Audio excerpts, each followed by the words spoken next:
it's up to you to kind of decide what material you want to use for what device.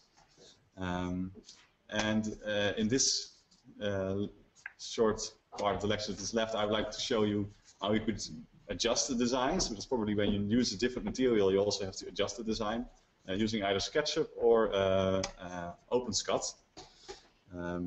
So those are two pieces of software that can do 3D design, and they're both free, so that's why I chose them. Basically, they're free to use, and OpenSCAD is even open source, so you can also change the source code if you want. And the main difference between the two programs is that SketchUp, which is on the right here, is really a graphical program, so it's very convenient to use for people that like to, you know, sculpture an object while working in three-dimensional space. While OpenSCAD is a program in which you program the shape using parameters. So you really write down in code the structure that you want to have, and then the program generates it for you.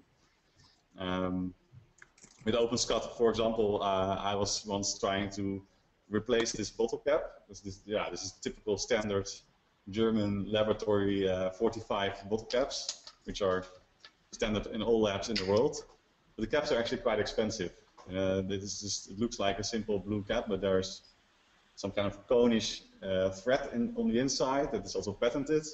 And if you want to have a cap with certain connectors on it, for example, to connect the tube to the bottle, you can easily pay €100 for a bottle cap. So yeah, and being a hacker, you know, I don't really like doing that. So I started out 3D printing bottle caps by designing it in OpenSCAD. I can show you the design later on. Yeah, the first one was really stupid. It kind of fitted well, but it was too short. It was half a centimeter too short.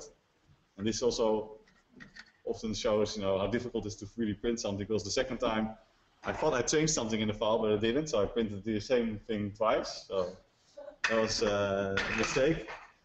Well, then in the third one, I had the right height, but still no connectors. And then I started playing with the connectors. So this one was the first one with the connector.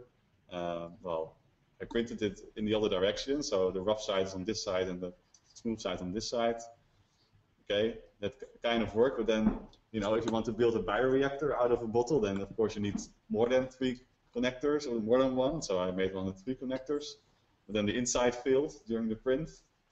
That happens a lot when you print, and somehow it stops, or it starts